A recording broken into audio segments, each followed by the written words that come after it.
Questlove Show is a production of iHeartRadio.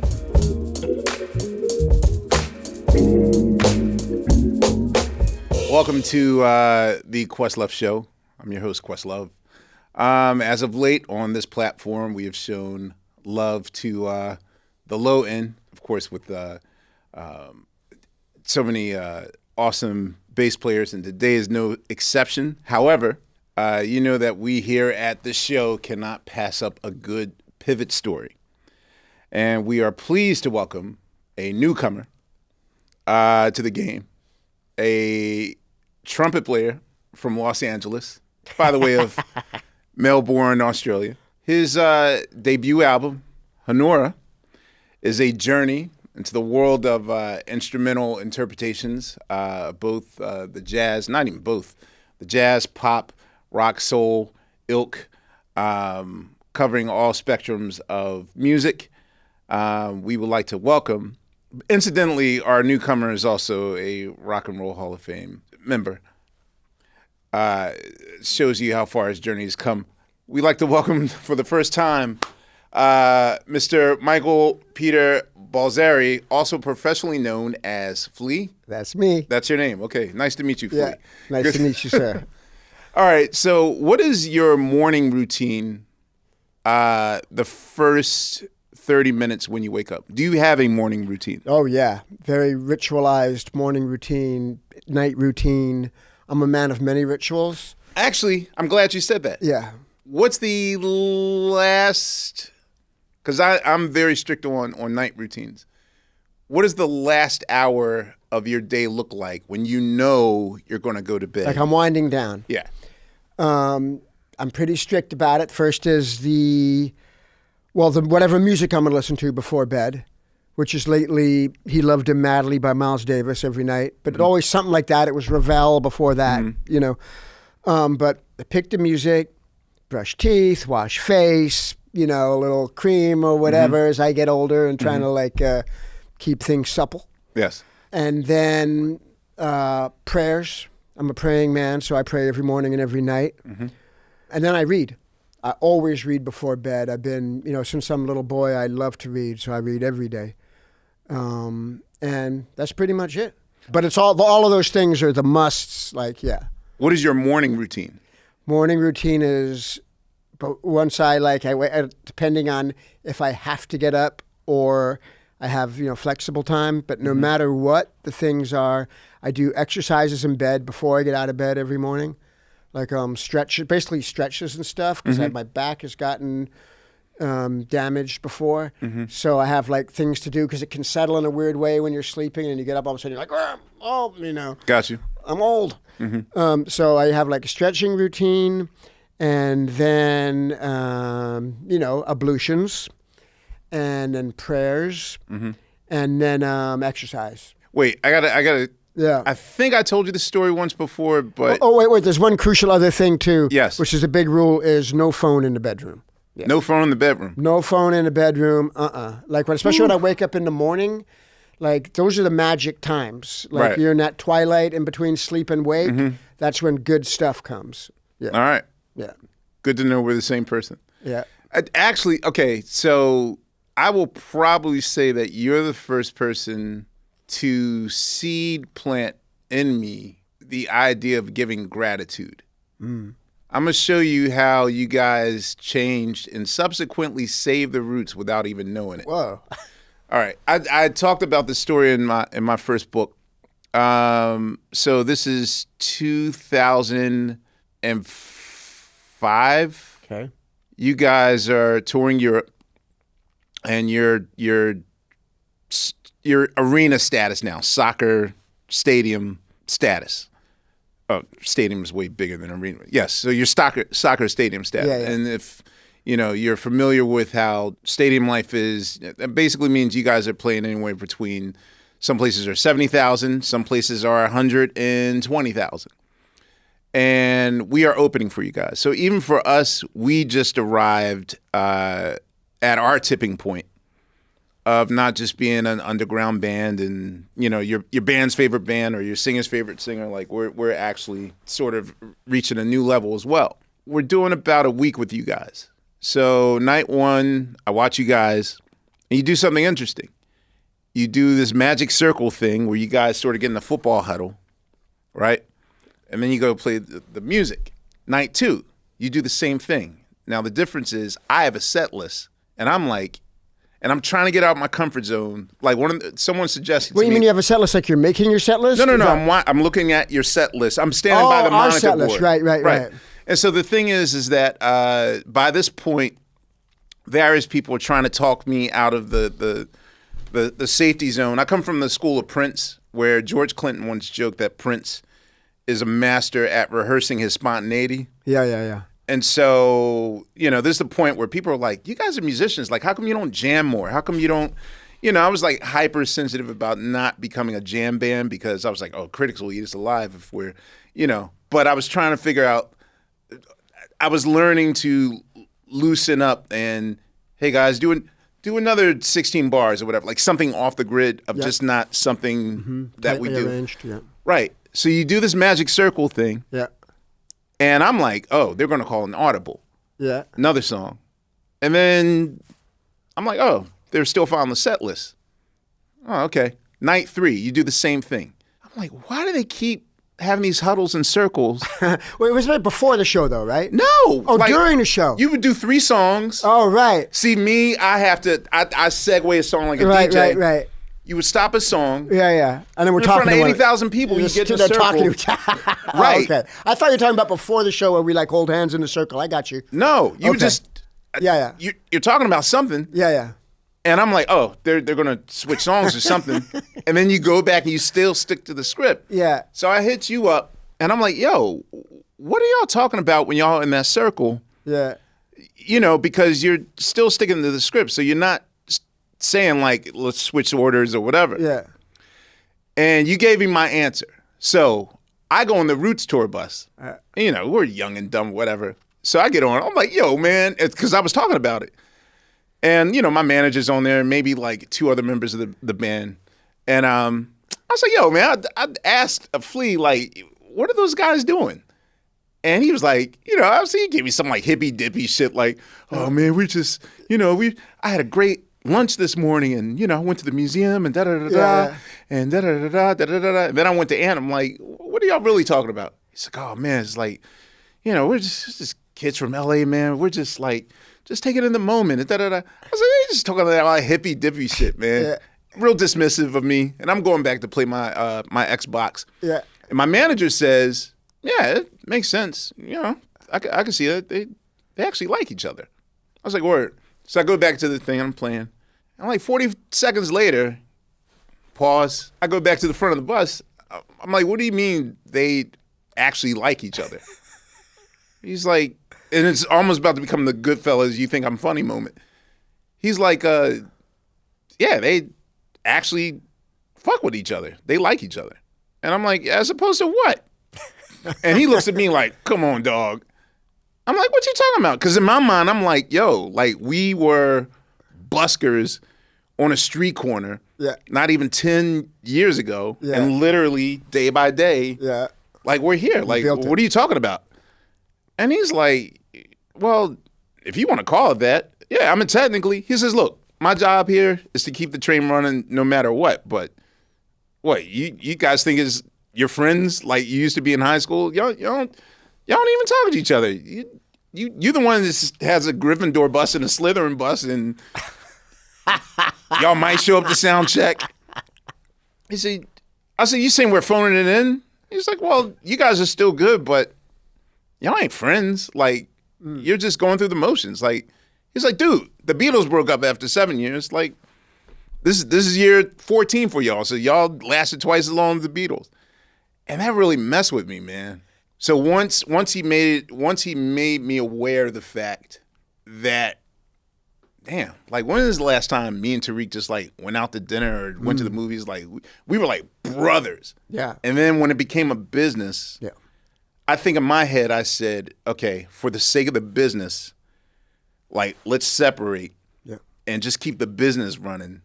And and I just figured like most people would have killed each other by now. I mean, Yeah. because we were also like just in a. I get it, man. I get it. But in a way, it's like, because there's times I've wanted to do that when it's become so difficult, because you grow apart, you have different worldviews, you Right. offend each other, you hurt each other's feelings. You're in this, no matter what, even if someone's a leader and the marching orders are clear, you're always making yourself vulnerable in a creative situation, and you hurt each other's feelings, and it's easier to keep it organized, clean. Look, this is what we're going to do. Let's get it done. We're professionals. Let's do the job. But when we're in those little circles, it's not always hippy-dippy, fun, support, you know what I mean? I love you. Like, oftentimes it's like, I can't hear shit. I don't know what to do. My monitors are all fucked up. There's that a lot, too. Right. Like, I just can't fucking hear you. You're too loud. You know what I mean? Which sometimes it's complaining. It's all that, and trying to be respectful of one another. But sometimes it is just like this is beautiful. Like, we're doing this right here, right now. And, our band, we've been through all different, emotional states. But like you're talking about, you and Tariq, like me and Anthony, we met when we were 15. We were we're street kids. We were running around like we had nothing. We're like how are we going to eat? How are we going to, get anything? I came from a very difficult household. There was a lot of violence. There was a lot of chaos. There was a lot of it was not like a sanctuary home to go into. So I kind of searched for my family with my friends. And when I met Anthony, I really found that, and there's something, no matter what the professional obligations are, no matter when we piss each other off, there's always, and we hurt each other too, but there's always, like brothers, but there's always this striving to try to make it right, to try to harmonize it, to try to get it into a good place. Have you guys ever had right now we're in the beginning stages of what I call the Some Kind of Monster Metallica thing.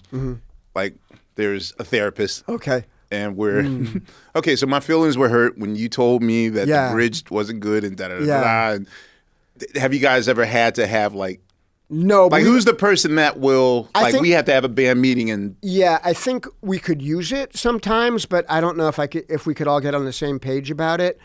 But there's been many, many heart-to-hearts. Got you. Like, not that long ago, towards the end of our last tour, there was a blow-up that was really difficult. For me, difficult. Like, I was in a fury. You know what I mean? Like, I left in a absolute fury. And it took, a week to, let me just settle down and try to have some perspective and then go, hey, let's talk about this. Let's talk about what happened. Because, you know what I mean? Like, you feel that someone was dismissive of you, or, you feel misunderstood in a way that touches you to your core, And, but we managed to have the talks and to get through it, to varying degrees of success, too. And professional help probably could help, because being in a band is a family. Is a marriage, yeah. It's a marriage, and it's an intense marriage. And, and all of us, and everyone, like Chad, he's pretty mellow. He's the easy one, but me, John, and Anthony, we're all, intense people. We have our feelings. We're very passionate about what we think, and it doesn't always align. All right.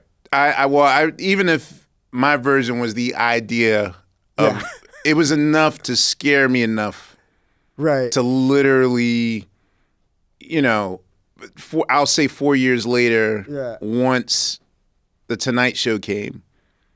We somehow morphed into the idea of what my manager was talking about on suddenly I love playing with these guys. We never laughed so many times. And even the fact when you face each other and play. That's such an intimate act that I think it's hard for people to, I see that, and we use you guys almost as our the idea of what I think I see is our GPS. So I never told you that. No, I really appreciate that. And, I think as a musician, and we all know this, it's you're always striving to get to that place beyond thought, beyond calculation and beyond, you know what I mean? Getting to that place where you're just playing and channeling the gods, whatever your gods may be. And like it's, when we're looking at each other and playing, it's like always that yearning to get to that place where we're just like one throbbing thing together, beyond thought, like just surrendering to the moment. And sometimes we succeed and we're really connecting in a beautiful, intimate way. And sometimes, not, but it's always that trying, Gotcha. Like I think like if you idealize like the things that you said that are very kind, thank you, like, and glad to be of service. But if you idealize them at their best, we're always yearning for that. We don't always, and I think like with any artist, like, you're always trying, man. Gotcha. Yeah. What is the first concert you ever went to? Well, definitely my stepdad, playing, but I don't know if that counts. Like he's playing in Yeah, I don't count. hotel lobbies Backstage, and, right. he didn't even play like, whatever, like jazz gigs, little jazz gigs in the middle of nowhere, a pizza place on La Brea. Gotcha. I actually played a pizza place La Brea with Philly Joe one time. Saw him, it was pretty awesome. Really? Yeah. At a jam. You know what? Yeah. One time I was randomly eating in it's a noodle spot in LA. Yeah. And I was like, oh my God, that guy looks like James Gatson. Uh-huh. And suddenly like all these LA cats were like, It's Gatson. I was like, is this normal? And the manager was watching me like, yeah, I wanted to surprise you, let you know I got James Gatson and da-da-da. Like all these like, yeah. my entire childhood record collection is just like, Purposely like got them there because you were Yeah. there? No. Oh, they were just there. They were like Yeah. this spot, it was Crustaceans Okay. of all places. Yeah. Like Crustaceans just happened to have like one of the top session musicians as, it's like, Yeah. on the weekends we have bands play here. And I was like, wow, that's really cool. Yeah, Gatson, you know Gatson? Yeah. Yeah, I mean, Yeah. he's such an awesome dude. He, I've never been a religious man, but I was talking to him and he invited me to come to his church because I play in the band. And I was like, He plays in the band? He plays in the band. Oh, what's that at like? church. And I was like, man, this is going to be banging. And I got there and it was like James Gatson kind of playing in this kind of square band, And I was like, damn. But he got me to church. It's weird. During the pandemic, Yeah. all right, so for those, like once I figured out that he was much more than, I knew him strictly as Bill Withers' drummer. I didn't realize all of his Motown work. More importantly, like his hi-hat is like I Will Survive, Love Hangover, like the such a very distinctive sound of his. And I think he was doing a session for Beck or something, and someone broke into his crib and stole those hi-hats. Oh, it's like the most shit. legendary.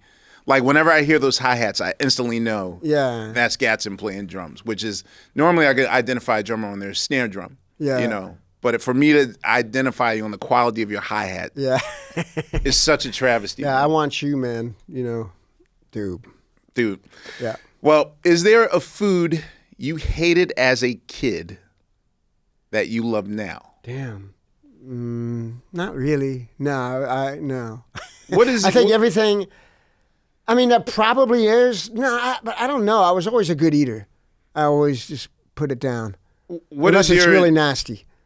You're forever a teenager to me. Yeah. Like, what is your lifestyle? Are you vegan? Are you just? No, I eat meat. I'm pretty strict about stuff. I don't eat sugar. I don't eat gluten. I don't eat dairy.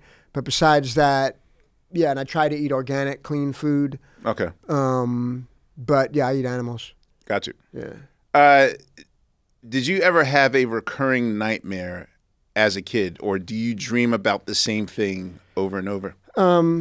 I used to. It was funny because I did that bedwetting joke yesterday on Fallon, but it's true. Okay. Yeah, and when I was a kid, I was thinking about it yesterday because I was like, doing that joke, and I was like, remember when I was a kid, I would always dream that I was getting up and going to the bathroom. And I just had something where I just didn't wake up. And in my dream, I'm getting up and I'm really proud of myself. It's like a great dream. I'm like, I finally beat this bedwetting thing. I'm going to the bathroom. I can do it. And then I'd wake up and no, you weren't walking down to the bathroom. I used to do that a lot. Like imagine I'm going to the bathroom, but never feel that relief of, yeah, and realize right, yeah, that it happened. But I had like nightmares. Well, not nightmares. I remember like it being like, it was always kind of like it's report card day at school. You too? Yeah, yeah. And it's coming, and it's bad. And like, I'm going to have to pay the piper for all my misdeeds, which was what often happened. Like, there was a couple of years where I like really tried and did good, but mostly I was a disaster, you know? Would this always occur even after you? Yeah, yeah. It would just come out with that feeling. You know what I mean? Like, oh, you get it, and you're just like, oh, I don't want to, you know what I mean? Like hiding it from your parents and stuff. But I had, and I haven't had it in a while that I can remember, but flying dreams that were really beautiful, but also scary. Like I would have this dream where I would fly, but it wasn't like Superman, like flying up high. I would just kind of like, by power of myself, kind of float above the ground, levitate up. I'd be like 10 feet up, 15 feet up, and I still do have the dream. Now I'm thinking of it, I have it. And I'm just kind of like, I kind of get this energy that's like bigger than me, and I'm like floating. But in my dream, I'm always like to everybody, like, I'm up here. Like, can you see? Can y'all see? But in my dream, no one ever notices. So it's like, I'm like, no, I'm finally like really tapping the source, and I'm using this energy. I'm floating, but no one can see. I can never get my props. You know what I mean? In the dream. And it's kind of a cross between a dream and like this feeling of not being seen. Andre 3000 gave the same answer. And oh, really? The thing is, when I tell you, okay, so if you know about like how the brain works, your brain doesn't know the difference between reality and a fantasy. Mm. So if I were to tell you about like a harrowing car crash I had or whatever, like your brain wouldn't know. If you watch a movie, your brain will process a bad guy chasing you the same way as if it happened in real life. So your body sort of goes through that. And I told him, because he also said, like, I dream of flying. And when I finished that interview, I live pretty high up in my apartment in New York. And, people always ask, like, aren't you afraid of heights or whatever? No. And if I were to, I cannot, when I tell you one of the most the place that I'm stuck in the most, I cannot dream of flying without the feeling of me crashing. Mm. Like even if I were to close my eyes right now and say, okay, Amir, I want you to imagine you're on 80 stories up and jumping off a ledge, like fly to that building over there. I can't, it's such a fear of even dreaming of that. Right. And I don't know if that's metaphorical. Yeah. Oh, it's definitely metaphorical. It's all metaphorical. So you can fly, and I'm but it's not like high. It's not like scary. It's not like, but I mean, there is the thing like, oh, will I fall? But no, the feeling is that I have this power within me to do it. And that it is, like we all have our own, you know what I mean? We have our energy that we know is only ours. Mm-hmm. And like it's sort of our job in life to nurture it and protect it and take care of it. But it's this thing that like, yes, it's there, but nobody cares. I think that's kind of the fear. Like that's the fear that I grew up with, that like, it's not, no one cares. Do you feel like you're the brilliant tree that fell in the forest that no one knows? I don't feel like that in my day-to-day life. I mean, feel really fortunate to be able to have, express myself how I can with what I've got, mm-hmm. and to be, been able to touch hearts with it. But, yeah, I don't know if I think it's childhood shit, Gotcha. Yeah. Name me 5 records in your childhood household collection. Cannonball Adderley. God, what was it? He just the preacher. It's live. The Country Preacher, or Why Am I Treated So Bad? I think The Country Preacher. Is that the name of the album? I can't remember, but Country Preacher. It was when I was a kid, and when I was real little, it was different. But my stepdad, who came into my life when I was 6 or 7, he was a jazz guy and had a great record collection. But I remember hearing that and like thinking, whoa, you know what I mean? It really blew my mind. Okay, that, the Beatles, the White Album. Okay. Is that your favorite of the Beatles? It might be, but it shifts. Gotcha. It shifts, but yeah, it might be my favorite. It might be my favorite. But now that I have a little boy, like, and I play stuff songs that he loves, like mm-hmm. he loves the Abbey Road stuff, so kind of into that. Mm-hmm.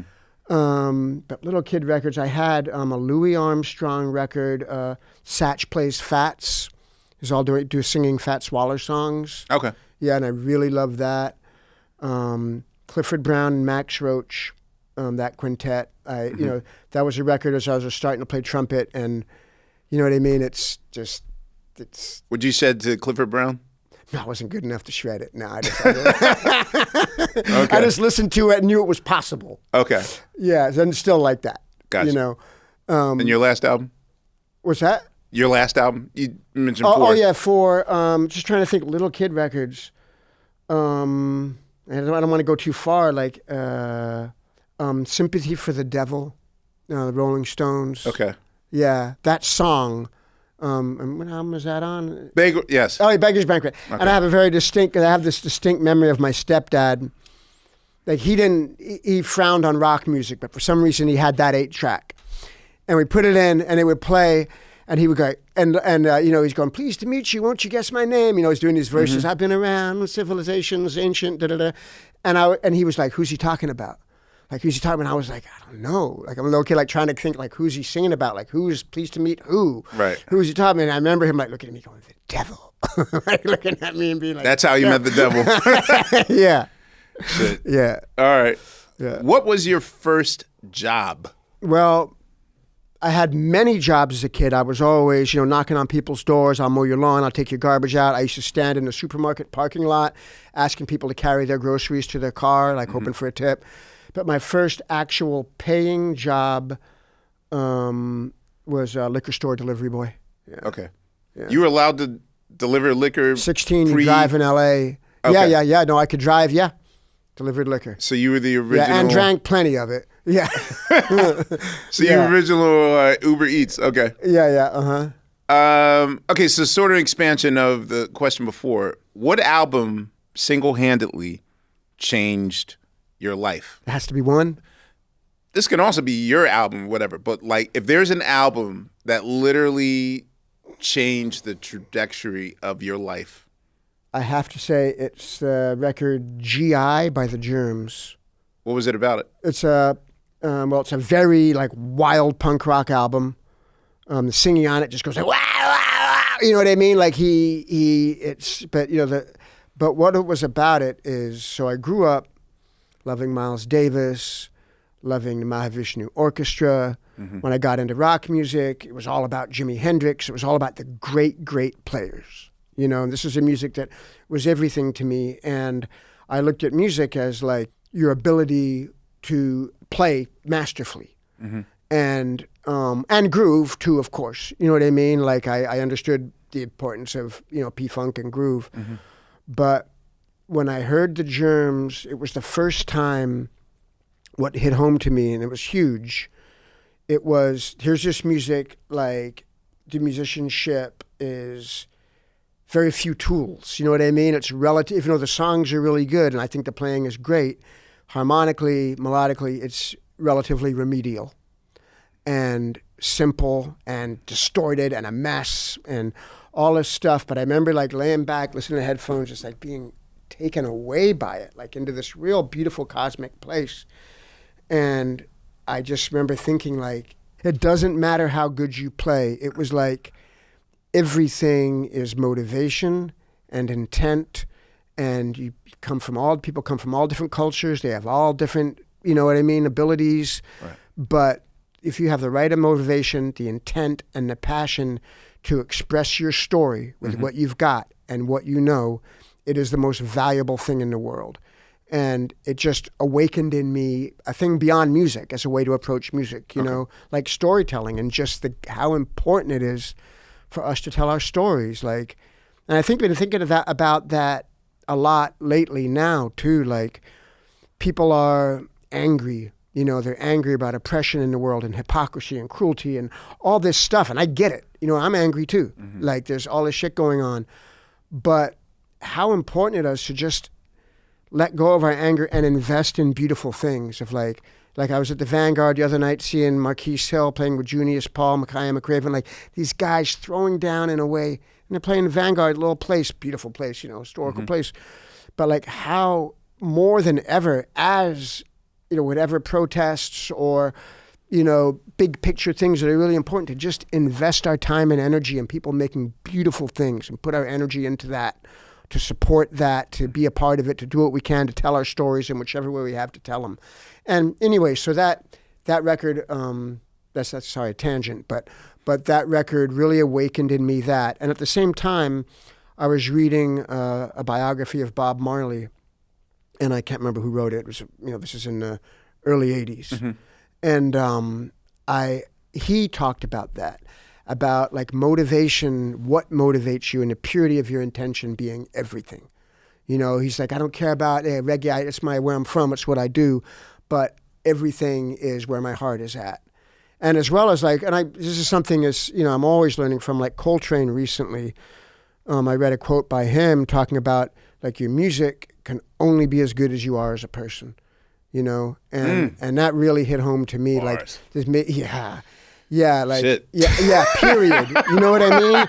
And it made me just want to be like all the ways that I can fuck up. You know what I mean? And be dishonest or manipulative or not a good husband or not a good father or not you know what I mean? Like the more that you can walk with your truth and your honesty and your clarity and be at ease with yourself as being the best person that you can be, the better you can be as a player. You know what I mean? And now for me, trying to take on these, fill a new place musically, really working on my horn playing and, doing new stuff. And it's just more than ever, man, there's no hiding. There's no, you know what I mean? Like all we got is what we got. So, yeah. Damn. I got to question my entire life after that. Dude, me too. I'm with you. You know what I mean? That Coltrane thing was just like, damn. You're of age, and you are a result, kind of a byproduct of the first wave of the punk movement. You were 15 years old in 1977. Yeah. So I know the effect of the events that happened in New York in 1977.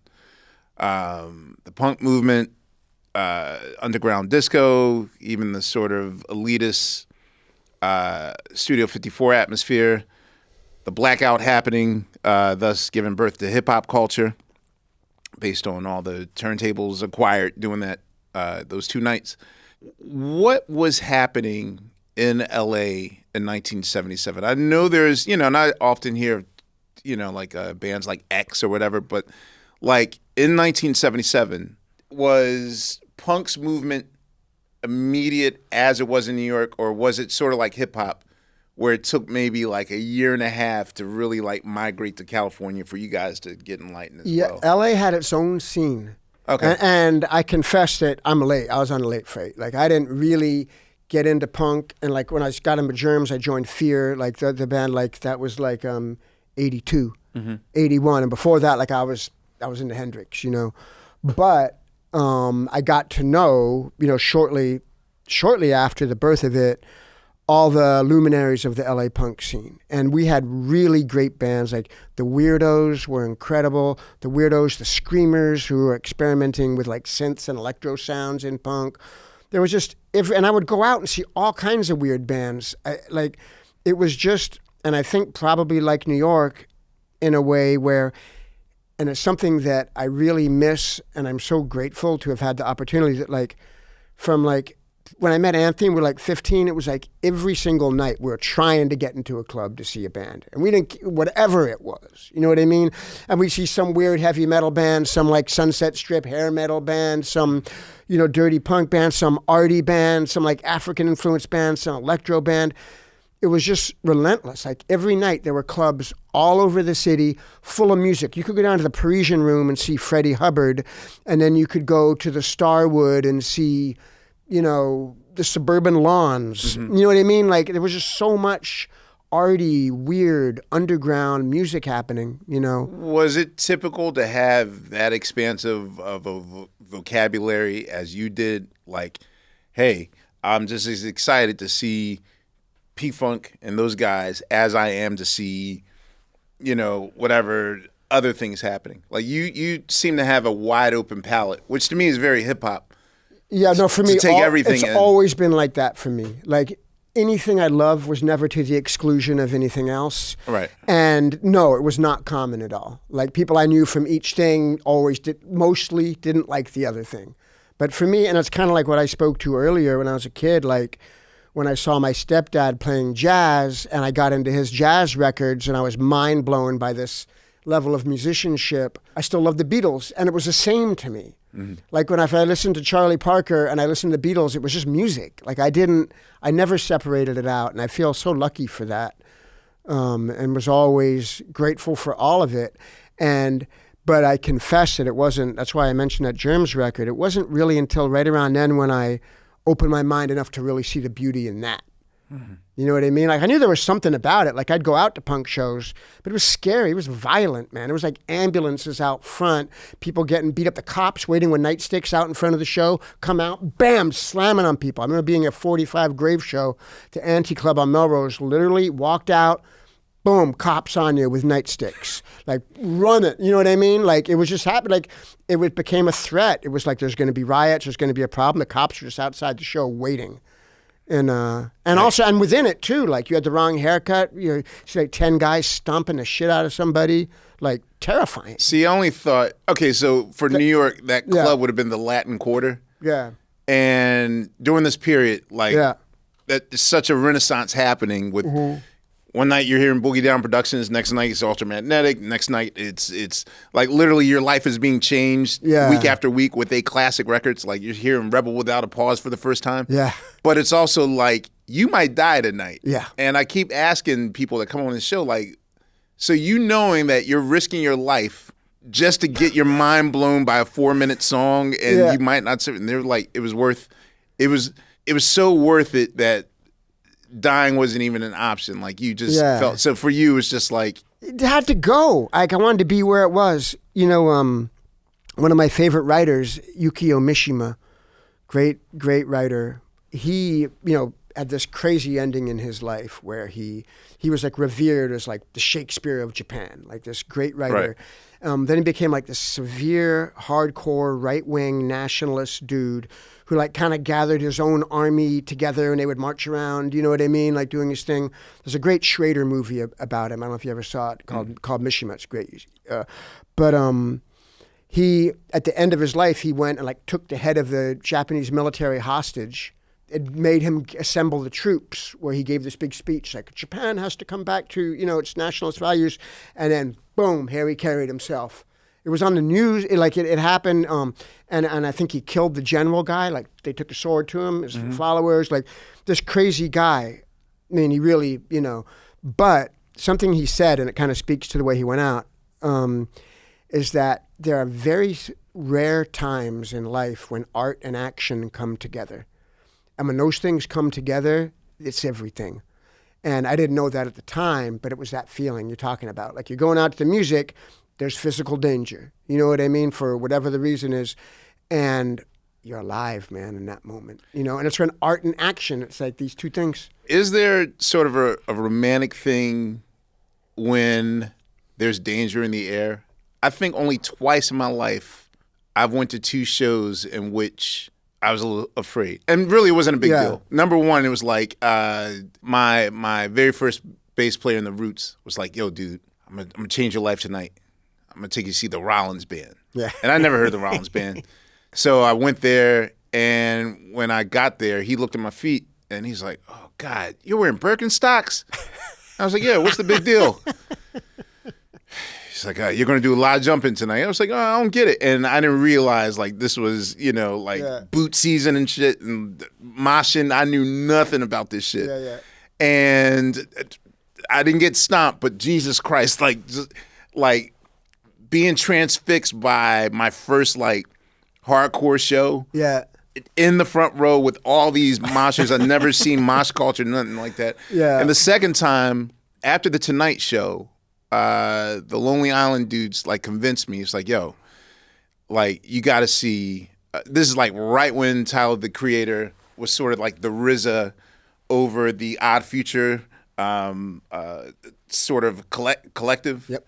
And so my very first Odd Future show, which was like a Wu-Tang show, literally all those bands within the stratosphere, they were performing, and I get to the spot, and the first thing I look is Jizza, and me and Jizza are the oldest guys there.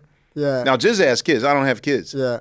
And he's like, He's like, you got kids? I was like, no. I said, what? He's like, well, my sons are here, and like they're like teenagers, or whatever. Yeah. Like, this is like the first Gen Z like generation beyond the generation younger than me. Yeah.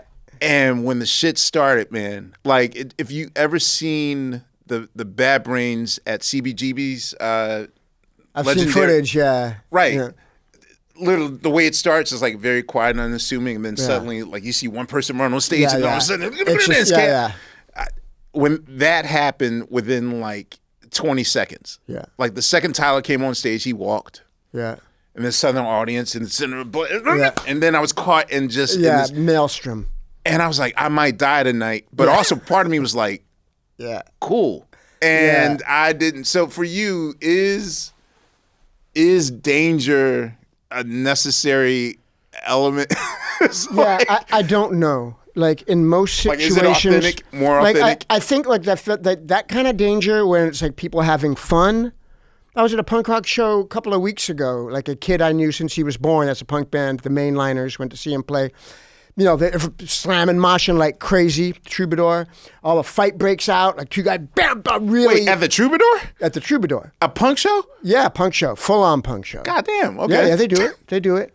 And fight breaks out, and like it. And I'm like in the balcony above, like going, shit. Right. They're like punching the fuck out of each other. And like you feel like you see a few different groups kind of square off and like, it could become way bigger. And it didn't. Right. But, security ran in, blah, blah, blah. But that feeling, I don't know. I mean, usually for me, like when I was at the punk shows, like when I would see Black Flag or Circle Jerks or different hardcore shows, and it would be really violent. Like there was this club in the Starwood in Hollywood. I lived right down the corner from it, and I'd always trying to get in. That was the whole thing. You either just like go to hang out in the parking lot or get in if you can, and it would be so violent but to me, honestly, like it felt ugly.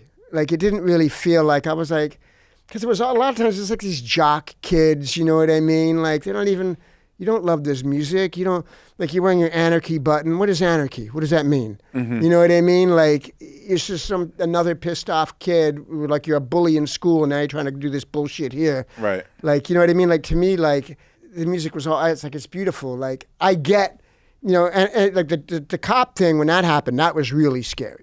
Right. Because I was like, that was riot police on horse with sticks, What do you consider the bracket? Like, if it started in 77, yeah, I mean, when was it safe to see a show? I think like then in 77, it was way more safe. Like it was super arty and underground. Oh, in so LA. there was shit before? Yeah, this was after. Like I'm saying it because I'm late, right? I'm going like in 1980, 1981. Okay. You know what I mean? And 77, it was like all these bands, like I mentioned, like Weirdo, Screamers, Germs. It was like underground, and it was people in the know, and it was really about like they're making their own clothes, and they love Captain Beefheart, and they love, you know what I mean, Pharoah Sanders. They love all kinds of weird shit, and they're just being weird. You know what I mean? Making like it was to them was like arty, and yeah, it was angry, and it had that rhythm, and the dancing was crazy and all that shit, but it wasn't like. There wasn't that meanness to it. It was like later on, like around Black Flag time, it was like this South Bay, LA, it just got ugly and territorial. There was gangs involved, and like the suicidal guys and stuff, like suicidal tendencies. There was like, it was violent, brass knuckles, and, I just like not for me. Going there with the intent of stomping someone out. Yeah, and I didn't like it. Like I think the element of what you're talking about, like that's fun and passion getting out of hand. Gotcha. You know what I mean? Like, and that I love. But when it got like, it just felt small to me. So and just diminishing of the beauty of it. For artistic value. Yeah. Which band of that entire period would you just say the ultimate? Like there will never be like a punk rock the whole time, or from because it shifts. All right, give me three just bands that like just when they're in amazement, you learn something, or you. So many. Were you going there for artistic value? Yes, that's all I cared about. I wanted to hear like weird rhythms and different ideas and be excited. Who's the most intricate band? Fugazi. Okay. Kind of later, but Fugazi. Who was the best like leader, like the front man? Am I putting you on the spot? No, all these no. guys I'm just trying to think. I'm trying to really know. It's really good questions. Like Black Flag was so great. I think of Greg Ginn as being the leader. You know what I mean? I think it was like always he was the hub of this thing that everyone went around. You know, the guitar player. Right. And I loved the Weirdos. Love the Weirdos. Excitement. So many great songs. Yeah. The answer is it's very difficult for me to answer. I feel like I'm not doing well. All right, one more. Okay. What band should have made it? And I trust me, as an artist, I know self-sabotage and all that stuff. Yeah. And it's not just like, oh, we had a hit or da-da-da or the right manager or whatever. But what band... Out of the punk scene? If there were justice in this world, like who would have been like primed for... You bragged about them and they just couldn't... Yeah. I'll stay with the Weirdos. So many, I just don't think they got it right on tape. You know what I mean? They didn't get it right on tape. They had like everything. Like they were like, Blondie opened up for them. Like it was like they were so good and so entertaining and so original and so many good songs. Yeah. Okay. The trumpet. Yes, sir. What was the straw that broke the camel's back that stopped you from stalling? Because the thing was, when I was watching you play last night, I was like, wait, I've read the book and all that. I was like, well, he has chops. Like, this could have been a thing. Yeah, I wanted it to be a thing when I was a kid. As long as hiatuses and time in between records, I know it's touring for 2-3 years or whatever, but what were the steps that finally made you complete that circle? Yeah, well, I'm still working on the circle, but a big thing was... it was just the dream had always been alive in me since I was a little boy, and I fell in love, and to a point of not just in music, but like romanticizing my heroes. Miles and Clifford Brown and Lee Morgan, his common law wife shot him on stage, like all these stories. Clifford Brown, like getting in a car accident and dying when he's 23, I think. These guys that were such heroes to me, and then I started playing bass. Chili Peppers ended up doing what they did and all this stuff, and occasionally I'd pick it up and play it a little bit. But I think it was just always something like once in a while I'd kind of start with the intent of doing what I'm working on doing now, and I'd either get busy or I'd just stop, whatever. I'd get frustrated. I didn't know how to go about it right. I would mess up my lip. And I think it was about a thing that really awakened it in me again was when Kamasi put out his record, The Epic. Mm-hmm. And for a long time, I had been feeling jazz music, and I know that I'm wrong because I know I just didn't hear the right shit, but the stuff I had been hearing, it would be impressive, but it was kind of leaving me cold. I wasn't feeling the spirit of the records that I loved from the 50s, 60s, even early 70s, And when I heard Kamasi's record, I was like, that's that feeling of the street, that revolutionary spirit, that spirituality, that togetherness that I want, and it was really inspiring to me. And Thundercat too. And I was like, man, I really, when I was a kid and my stepdad would have these guys over and they'd play standards and play bebop and throw down, it was always like in my head, that's like the high point. And like, my dream is to be able to sit in with any jazz dudes and just throw down on the horn, And when I started seeing these guys play, and also in a way that wasn't elitist, like I think one of the things that I really relate to them about is they're embracing all of music. Like the jazz guys that I grew up with, they really looked down on rock. They looked down on pop music. They were just like this, like they can't play. This is about like haircuts and fashion. Like they don't know their shit. They can't blow changes, you know? And then seeing this new generation that you can tell they embrace hip hop, they embrace youth culture. It's all beautiful to them. Yes. And they just really inspired me, and it made me. I was like, if I'm ever gonna live that dream that I wanted to live, I got to do it now. Like, you know what I mean? I'm getting older, and so I just, I'm pretty good at making commitments to myself and sticking at them. And I made a commitment, like I am going to play trumpet for every day, no matter what, for 2 years. At the end of 2 years, I'm going to go make a record playing trumpet. How many hours do you practice? As much as I can until my lip gives out, like 2. Okay. Yeah. You mentioned it. So could you, like, what is the typical atmosphere at a Walter Urban Jr. living room jam session? Yeah. It's, so this is New York in like 1970. Okay. 69, 70. In an apartment? No, a house in Larchmont. Okay, I was going to say, like, my first question was, like, what are your neighbors saying? Because I was a nightmare on my neighbors. Okay. So. A house in Larchmont, New York. All right. And people come over. My mom's made food, barbecue going, food happening. Come over, they're drinking, smoking weed, setting up. And then they just, Cherokee, let's go. Let's fast. I was going to say, are they they're medium playing. or fast boppers? Yeah, no, they're serious. Oh, I mean, God. as a little kid, you know what I mean? Like, I don't, like, if I saw them now, I don't really know, but as a little kid, they were the greatest musicians I ever saw in my life. And I couldn't believe it. You know what I mean? It was just like the house filled up with music. And, you have those moments when you're a kid and it's like, people can do that. And I'd yet to play anything yet, and I was seeing them play this music, and it was so wild, and it just seemed magical to me, like literally, like magic, like Harry Potter style. You know what I mean? I'm gonna make an owl appear, and you know what I mean? It was like that feeling, and and I just remember everyone. At any point, like did adults, you ever? And it was open for me in a lot of ways too, like racially. You know what I mean? Like, I hadn't really hung out with black people before. Right. And now I'm a little kid, and my stepdad's friends are mostly black. And all these guys are coming over, and they're playing, and I didn't, like, adults were just weird to me, flat out. You know what I mean? And all of a sudden, there's these people, and they're hanging with me.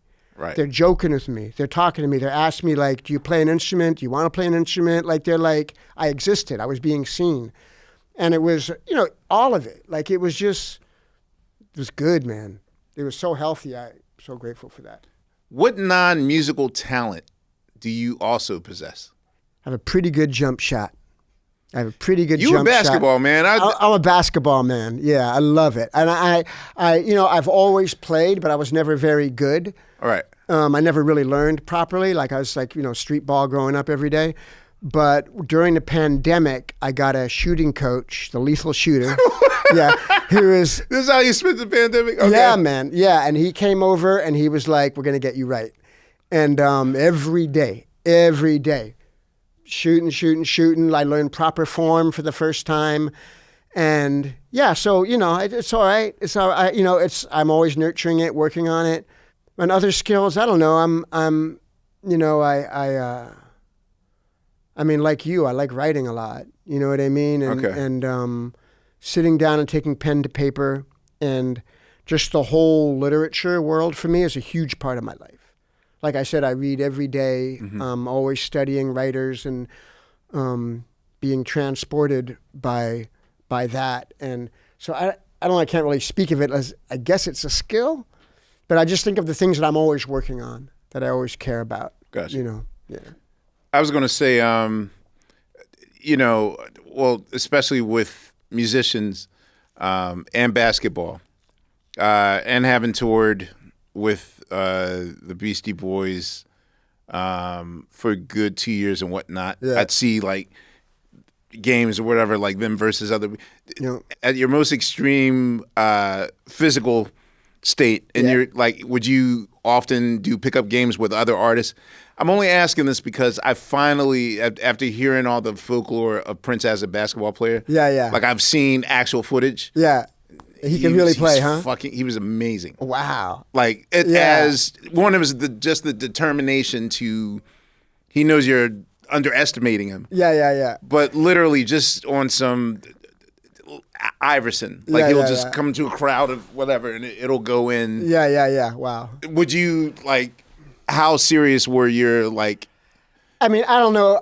On tour, will you have like a YMCA never rented so out? much, no. Okay. Oh no, never. Okay. I mean, on tour, it's like for me, it's like just touring itself takes so much energy. That's a sport. But now I do. You know, like now I bring a ball everywhere I go, and any day off or any time, I just go to a park and shoot around, like just kind of get my head right. Got you. Okay. Yeah, but at my highlight of my basketball career is they used to have that MTV Rock and Jock. I was going to say rock. You were on Rock and Jock. I was on Rock and Jock, and I hit the shot to win the game with an assist from Mitch Richmond, and then I won the 3-point shoot off. I hit like 11 in a row or some shit. And that was my moment of glory. I've watched those, yes. Yeah, that was my moment of glory, but I'm better now since The Lethal Shooter. Ooh, okay. Yeah. All right. Yeah. Got you. Tell me the process of bringing your band together for this specific project. Well, initially when I was getting ready to make the record, And Ricky Washington is part of this. Yeah, Ricky's on it. Yeah, Ricky, I was studying with Ricky. Ricky is Kamasi's father. Yeah. Who taught Kamasi and Thundercat, Terrace Martin, he taught... That whole crew, yes. Yeah, that crew. Well, he and this guy, Reggie Andrews, too. Yeah, Reggie Andrews from the Daz Band. Yeah. Yes. Yeah, and he was a teacher at Locke, the music teacher at Locke High School in LA. And, he's a renowned, teacher. Mm-hmm. But anyways, I was making demos at home. I have an 808, some synths, making beats, playing bass, keyboards, play trumpet melody over it, and it was sounding kind of cool and real raw, but it had a thing to it, and I was kind of thinking I'll just do that, and I was kind of on the fence, like, do I get musicians or not? And I was listening a lot I met Jeff Parker because our kids were going to school together, the guitarist Jeff Parker, and he put out a record called "The Way Out of Easy" with this band with Anna Butters and Jay Bellerose and Josh Johnson. And I really loved, I loved that record. And at the same time, kind of coincidentally, I was listening to Michelle Ndegeocello, the Omnichord Real Book. It's a great fucking album. Yeah. It's a great album. All right, man. You know your shit. Okay. It's a great album. Right. And so I'm listening to that album, and I really like D'Antoni's playing on that, D'Antoni Parks. Yes. And I'd met Josh Johnson before, because on my last Chili Pepper record, we wanted to put some horns on a tune, and... our friend Nate Walcott knew him, Josh, a trombone player named Vikram. Nate played trumpet. And we all came and I was just starting to it was one of those times I got the trumpet together for like a few weeks before I put it down again. Mm-hmm. And we all played together on the record. And I was really blown away by Josh. Like he blew a couple of solos for us that were so musical. Like, someone just starts playing and you just like pay attention. Mm-hmm. Like he was so good. The way he worked with time and melody. And then I was listening to Omnichord Real Book for like the 10th time, and I finally saw it produced by Josh Johnson. And I was like, oh, damn, and that record is like well made. It's really holistically a good record. And so then I just like got the inkling, I'm going to play with other musicians. I'm going to ask Josh to produce it.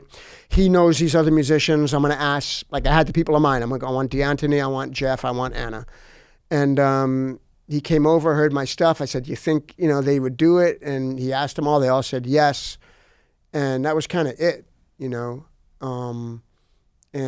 I couldn't be more grateful. Like when we showed up in the studio, I was definitely, some hesitance on my part, just like, wow, they're such good jazz musicians and I don't know shit, I'm working on it, but, they know how to try to touch hearts, but and I had my structures and the shit that I had written, and we got together on the first day. I'd never played with anyone before, and from the first downbeat, it just felt beautiful. Like they're just all so sensitive and connected, and we just improvising, playing like I'd play in the demo, and I was like, this is the vibe. If there's certain chord changes or a melody, but mostly improvisation. How many takes of each song would you go through before you decided? It depended. Some were first take. Some were like 2 or 3. Gotcha. Yeah, there might have been I think where I struggled the most sometimes. Like, there are a couple of tunes, and I don't think any of them are actually on this record. I recorded a lot. Okay. Where I struggled with the trumpet a little bit. Like I'd blow a solo and I'd be like, no, do it again. You know what I mean? Like I kept, being insecure about my trumpet playing and maybe overthinking it. Were you allowed to punch in or the typical things that we do? I played bass, so I'd overdub my trumpet. Okay. Yeah. Another collaborator of yours that's on this album is Thom Yorke. Yeah. I've seen you guys do shows together. Yeah. Talk about how that relationship started. Like, how did you? We just became friends, going to each other's shows and meeting. And he would come to Chili Pepper shows? Yeah. Yeah, I know, believe it or not. Damn, Thom Yorke, he's just like us. Yeah, no, he was into it, He was into it. And he would come and hang out and talk, and I think there was something about it that as he, going into all different kinds of music, he saw that he thought was beautiful. Mm-hmm. And then he made that record, The Eraser, mm-hmm. and I loved that album. Yeah. It was a great album, and I told him so. And he was getting ready to do a tour for it, and he called me and asked me to play, And so that's how it became to be. Yeah, so that's how it came to be. Okay. And then we ended up making, that album after and touring, doing like 2 different tours through the States and Europe, and just built a friendship. I've seen 2 of those. I want to see more of that. Yeah, super fun. Which person in your life keeps you in check? My wife. Of course. Big time. Wait, Big time. I actually forgot that I know Mel. I totally forgot that I know her. Yeah, I'm like, who's Mel. your wife? I mean, you know Mel before I know Mel. Yeah. I know a part of Mel that I don't even know, because I just know with me Mel. Dude. Like, you know Mel from before. I could not be happier that that 2 people have found each other. And especially with her, like, because a lot of us tend to reach the end of our rope and give up on, and she was almost at that place. And when she kept you a secret for like a year. What was funny is that I met her and I was at the end of my rope. Like, I was like, I'm going to suffer and have pain. That's it. Ruin it. Right. And I'm not worthy. And I'm, you know what I mean? And anything. And I was just like, and I meet this woman and she's just, this glowing thing. Right. But when I first met her, we got together and romance ensued. And I was just head over heels in love, and early on, like right after I met her, I got her. There's Melina Matsoukas, director, and Lena Waite, the writer and actor. Mm-hmm. Melina's making this movie, and Lena making this movie called Queen and Slim. I got the script in the mail, and my agent, these people are interested in you acting in this film. I read the script, I'm like, wow, this is an important movie. I would love to be a part of this, and just right when I first started seeing Mel. And she comes over and I'm like talking to her, I got the script in the mail, it looks really cool. And she's like, oh shit, when are you meeting with them? And I was like, tomorrow. And she's like, do not, like, that's my best friend. Like, it's her people, you know what I mean? Her best friends. Right. And she's like, do not mention Melina. It can't, you know what I mean? She's going to tell everybody, I don't want anyone to know. Don't tell anyone. Like, we got to keep this, we got to protect this and keep it quiet. Dude. So I went like, I was sitting there with Melina and like, when you go to a movie audition, I don't know if you ever done it. Yeah. You ever act, it's like, it's nerve-wracking. It's like the only time, like music, you don't really do that. Like you walk into a room, you're like, am I good enough? Like, do I look right? Am I funny? Do I have a witty repartee? You know what I mean? Like I tense up every time. Right. And this time I'm thinking, I'm like, I'm sleeping with your best friend, like in my head. It was so funny. So just in terms of her not telling anybody, it was a funny Mel possesses this gift. When she laughs, Mel has, and I think it's for me only. Yeah. Mel has a laugh similar to Nelson on The Simpsons. Uh-huh. And true. I never put that together. It triggers me. Now you're doing it. Wait. So when I this is how you're picturing her. It's so true. I never clocked it. When I hear that laugh, it instantly takes me to second grade.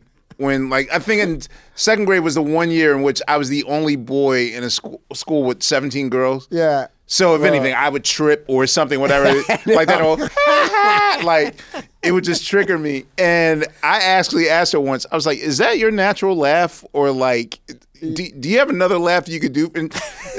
You could do for me?" And then once I let the cat out the bag, that you laugh just like the girls in second grade, like a mocking laugh. Yeah, and I was like, I know that's, and then she really let it on. So when she comes to game nights or whatever, it's like, I was like, stop that. Okay. Yeah. Fine.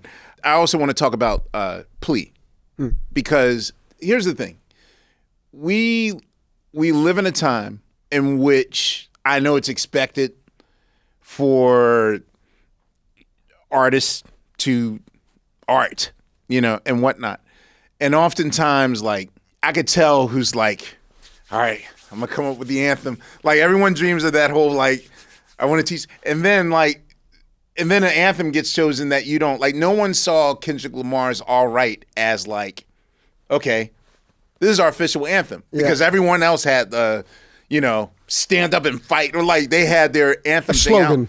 Right. Yeah. And the thing, a plea kind of snuck on me, and I love the energy that it gives. So, like, could you talk about just the process and the decision to really kind of capture the angst that some of us feel? Yeah, I can't really say that I had a decision in that way. I was just saying how I felt. Right. No, it felt very organic. Yeah, it's just organic. Like Right. it was just, and I think, it started off like kind of every song that has vocal on my record, I'd never intended for there to be a vocal. Okay. And it started off, there's this, and the Pharoah Sanders record, Black Unity? Yes. So I wanted to do something like that. Okay. Like, I was very inspired by that song. Cecil McBee and Stanley Clarke double bass, like throwing down. And but then when we got in and started playing, it just felt more, kind of more organized than the Pharoah Sanders tune. And we're playing, I did it, and then I just had this idea of having different sections that shifted from like an anger and a resolution, you know what I mean? Or, the tension and release that we always want on the arc of a story. And I started thinking about the worst case in the scenario and everything that's happening is like civil war, right? Like that's like the worst case scenario of the divisiveness that's happening. And I started thinking about like, what is this and what's the best outcome?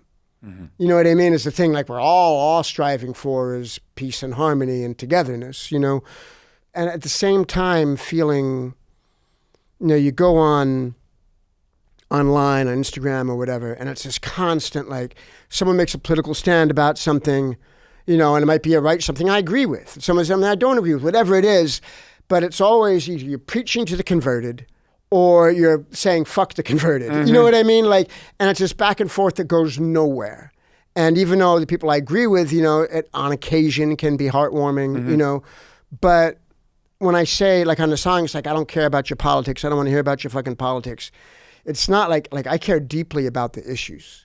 You know what I mean? There's issues that mean everything to me, but I just like the way that the form has evolved is just into this bickering thing that feels like to me only enhances divisiveness.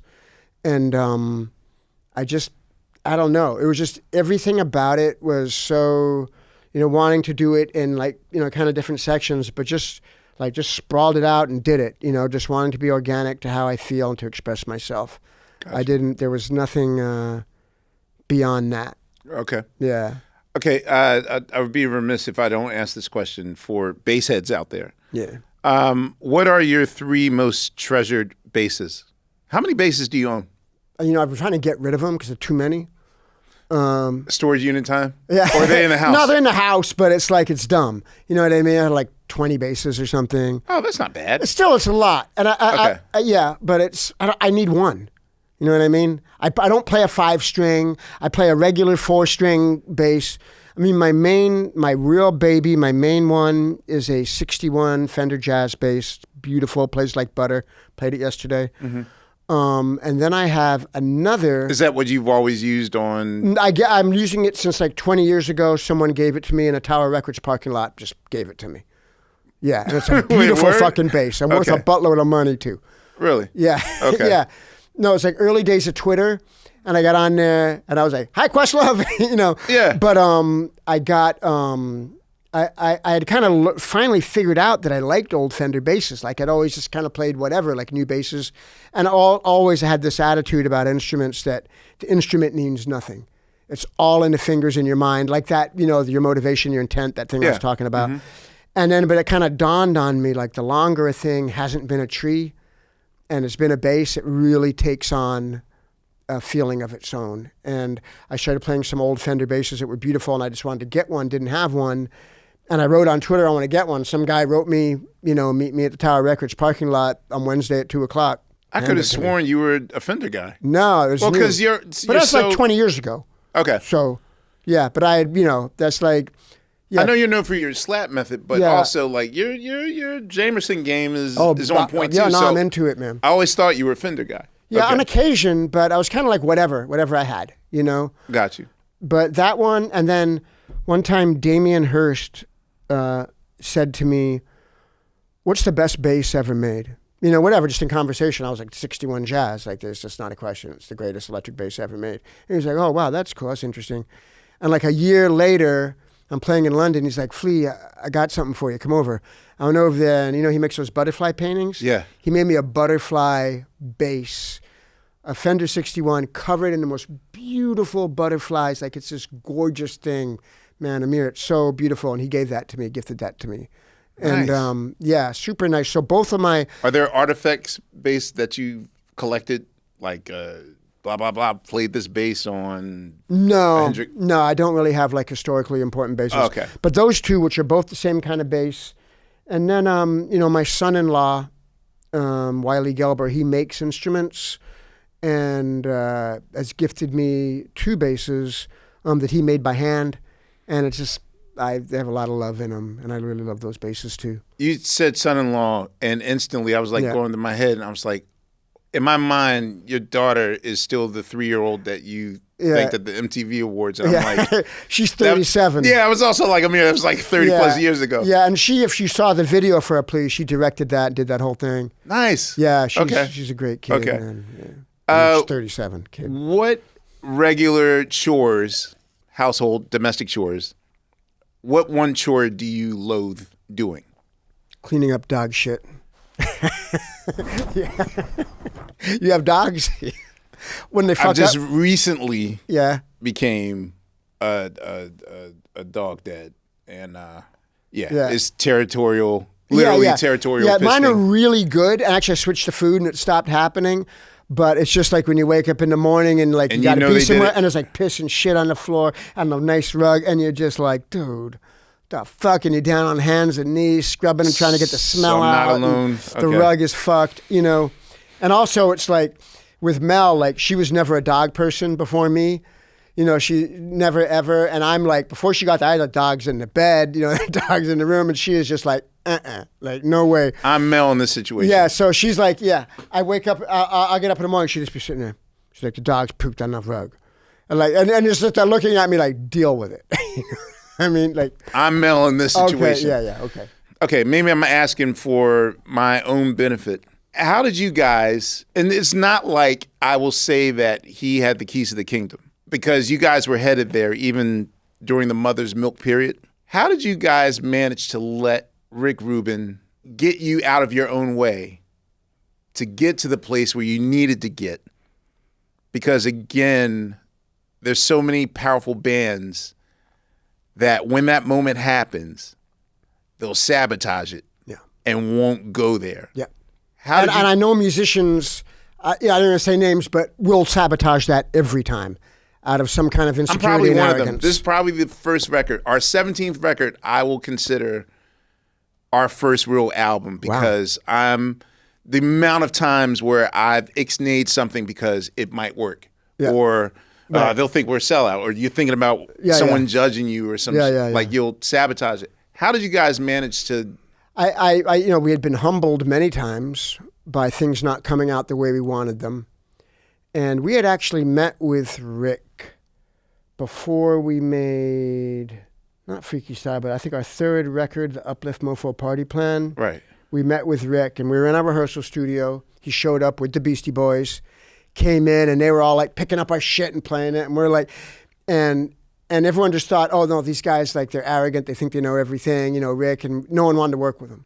But he also, like, there was a lot of heroin going on in our band at the time, infighting, all this shit. We were not in a good, energetic place. It wasn't long, you know, before Hillel died. Got you. But anyway, so he came in, and it didn't work out. Like, he was just like, he said it was like, later on, he told me, man, the vibe was so bad. Like, I didn't even realize how bad it was, but he was like, it felt like death in that room. And I was like, okay, you know, damn. You know what I mean? Like, didn't even really clock it myself. I was just trying to make it through and do something. But the time he came around again, you know, we had done our first tour with John. We made Mother's Milk. And things were very optimistic. We were playing our asses off. Like, you know, things had gotten difficult before that. You know, Hillel was kind of in and out of drug problems. And he left, came back. We hired Blackbird McKnight for a while. Didn't work out. Hillel came back. He died. And then we get John, we get this kid, this hotshot kid, and who's just like, will do anything to be a good musician. Like, most driven musician I've ever met in my life. And how is word getting out that you, like, was this the days of you read backstage or you put an ad out or something? No. I met John through D.H. Peligro, who was the drummer in the Dead Kennedys. Okay. Who was a very close friend of mine. He passed away, R.I.P., a couple of years ago. And D.H. said, I know this kid. He's just awesome. Let's jam. Got together and jammed. And I remember in that jam, it was the first time I ever went, I started going, the higher ground thing. Right. Like just as part of a jam, I'm going, oh, wow, that'd be a good cover. But met John, and then I can't remember, I think we hired Blackbird, and it just wasn't, the chemistry wasn't working out. And then I had this thing I'd recorded at home on my Fostex 4-track. I was like, let me just see what this kid would do. And he came over and, sat with me, started playing, and it was like, damn, you know what I mean? Like right in the pocket, like good, everything I could have wanted. I remember calling Anthony, who was in Michigan, drying out, when he was, before he got sober, he was like on a dry out, to get it together. I was like, I just played with this kid. The kid is, it's serious. I think he's our guy. And he came back, saw him. John was playing in his band, Thelonious Monster, our friends. Anyways, we get John. We're doing really good. We did Made Mother's Milk. We go on tour, and we really reached a peak, like playing. We did, right at the end of the tour, we played in LA, the Greek Theater. Rick came, saw the show, and it was just, chemistry was just right. Like we were at our peak. He was blown away. Our energy was real good. And he was like, let's make a record together. And we got together. And what Rick said was never, there was never anything that he said that was like changing us in a way that felt uncomfortable. He was like, every time you guys make a record, you get in a studio and you change what you do. It's not like what I hear in this room. You know what I mean? It always becomes like this drum sounds triggering other sounds and too much compression, overthinking, like over. And he was like, I just want to like, the way you guys sound when you jam free in the room, the warmth of it and the invention and all the stuff, like the funkiness, he's like, all we got to do is like get in a room, get sounds, put up mics and do it.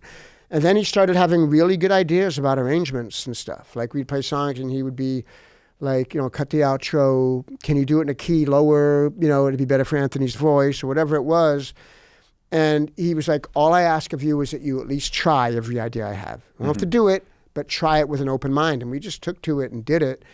And it was working. You know what I mean? It just felt like magic. Every day we rehearsed for that record. We played for like a year before we went in the studio. Right. Played like 5 days a week. Every day I remember going home thinking like, God, something good new happened today. It was like, be like a bridge, like the bridge for the song Blood Sugar or something. Like always someone would come in with some little idea that, and also we spent more than half the time just jamming.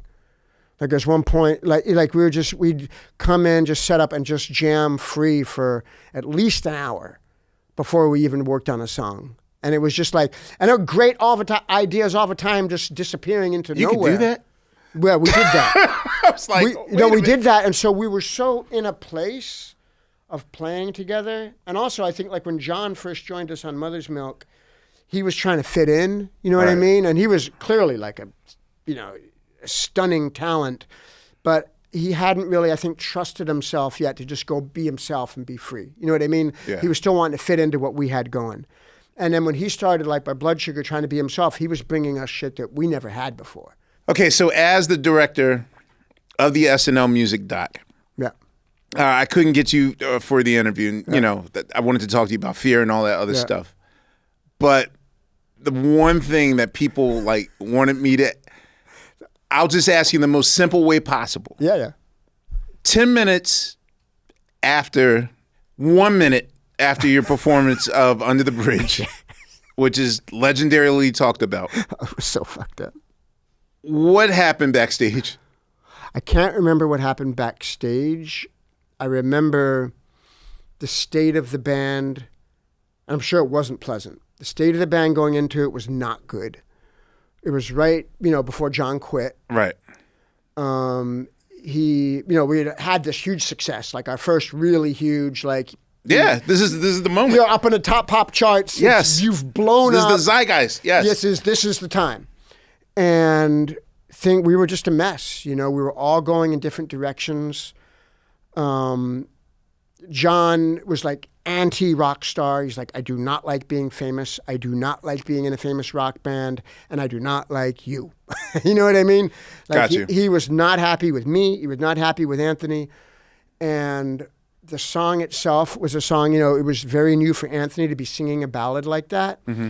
And he was like, I think he asked John before we did the song to, you know, will you give me the tone, you know what I mean, before, so I could just have it in my head. And I think John didn't do it. And then when it came time to sing the background vocals, he just went, you know? Yeah, he went rogue. Yeah, for people that don't, basically, you know, the end of the song where you're supposed to sing the background, on the bridge downtown, wherever, he just rages and screams. Yeah, he wasn't he just was like anti. I didn't know the history behind it. Yeah. So watching for the All first of it. time, I was like, oh, this is an intense version of it. Yeah, so no, but he quit right after that, and he was just, we had made this record, and when we got on the tour, I think for a variety of reasons, which I don't, you know what I mean, I can't speak for him, but he was without doubt very disillusioned with everything about it and had really kind of separated himself. And I was also, like, I was going through a period, I don't know what, of extreme anxiety and unhappiness and sleeplessness.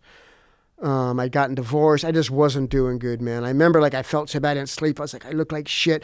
I remember, like, I had like this, like, you know, you put a face mask on, and I was like hiding. I covered my face in a face mask, I think, and like, you know what I mean? Like, it was just this. We were just a mess. So all of you were going through it. Everyone. And I think Anthony was like, you know, so excited that we were doing so well. We got Saturday Night Live, we're having a record, and he was like, what the fuck is the matter with you guys? Like, we got everything we ever wanted. And he sees me, like, crawling into my shell. He sees John being completely anti, and he was just, you know what I mean? And I can't remember afterwards, but there was probably some screaming and yelling and unhappiness. Got you. And yeah, it was like, you know, man, as our band, like, as times if we've had like complete light and riding this wave of like love and togetherness, we've gone the other way too. You know what I mean? And it's like you were talking earlier about us huddling together. Like, it's not always, you know, it's always close, but it's not always like, we're not always expressing well, you're human. fondness. Yeah, but I think like when you asked me whatever I said, like probably in that moment we were actually being like, woo, this is beautiful. Like, oh, I love you were guys. happy enough to convince me. And Yeah, no, I wouldn't lie. I wouldn't Gotcha. lie about it. I, you know what I mean? But there's many times where it's just like someone expressing, you know, displeasure. all right, my last three questions to you. Yes. If you can go back Yeah. to age 10 for 1 hour, so this is October of 1972. Go back and I can speak to myself, or go back and Yeah, I'll allow you to speak to yourself. Yes. Yeah, I just like, one, believe in yourself, trust your instinct, trust your love, focus on that music, do the work. Don't, you know, stay off the pipe. Okay. Yes. Okay. I remember one time I was with Chris Rock. We were at a Laker game, and Chris goes like, you know, little kids running up to him for autographs and stuff. It's like in the 90s. Right. And he was like, give a kid, this like sweet little kid, give an autograph, stay off the pipe. Give him That's a very Chris Rock thing to do. Very funny. All right. What song do you absolutely love that everyone is indifferent about or hates? Or what's the embarrassing, I mean, I'm not embarrassed about any of it. the steal away, come But on, there or was- pina colada, or like, I can't really think of anything because there's always someone that loves it. But there's one thing that like my friends used to really give me shit for loving, hit me. which was, and I wish I could remember the name of the song. It was Hootie and the Blowfish, and it might have been their first big hit. And I can't even think. I of only it want to right be with now. you, or I think it was I Only Want to Be With You. okay. Yeah, and I loved it. I was just like, it made me feel good. Yeah. And everyone was just like, what the fuck is the matter with you? Okay. You know? Okay. And Culture Club. I used to like Culture Club, and I remember people making They fun were of the me for that shit. too. Oh, Yeah. In my world, man, it wasn't cool. I But got I was you. like, it's good. Yeah. Those are great songs. Yeah. We gotta get Boy George on the show. Also. Yeah, Boy George, get him. Yeah. All right, my last question. What is the most difficult part of your job that no one ever gets to see? Managing time and work. Being relentlessly diligent about doing the work to the sacrifice of other parts of my life. Being on tour, like people have this ridiculous fantasy that it's just like this glamour, it's like rock star glamour. And it's like, sitting alone in a hotel room, my ears ringing, thinking, okay, nurture myself, be ready for the next show. Like, that's the hard part, Yeah. All right, it's actually 1.5 because the thing is you're also an athlete on stage. And there's this expectation that you're going to be flexible. Well, that's all part of it. You know what I mean? Like, nearly... Like, do you rue the day... Like, right now, Bootsy Collins is not picking up a bass because his back just can't take it anymore. Well, I do everything I can to take care of myself physically. And I, pretty much every Chili Pepper show, I push myself to abject exhaustion. To like, I'm just done. I got nothing left at the end. And, but, I want to give it to the people. Like, I just feel like this is my job. Like, if I'm going to do it, it's always been all or nothing for me. It's like, give it everything you got or, be some middle of the road player. Fuck that. Well, Flea, as a new artist, I think you're going to make it. Thank you, man. I got to pee so bad. And I appreciate it. This is it, man. Get out. Back. Thank you, sir. Thank you. I'll be right back. All right. It's the Questlove Show. That was Flea. Thank you. The Questlove Show is hosted by me, Amir Questlove Thompson. The executive producers are Sean G., Brian Calhoun, and me. Produced by Brittany Benjamin and Jake Payne. Produced for iHeart by Noel Brown. Edited by Alex Conroy. iHeart video support by Mark Canton. Logos, graphics, and animation by Nick Paloe. Additional support by Lance Coleman. Special thanks to Kathy Wrong. Special thanks to Sugar Steve Mandel. Please subscribe, rate, review, and share the Questlove Show wherever you stream your podcast. Make sure you follow us on socials. That's at QLS. Check out hundreds and hundreds of QLS episodes, including the Questlove Supreme shows in our podcast archives. Questlove Show is a production of iHeartRadio.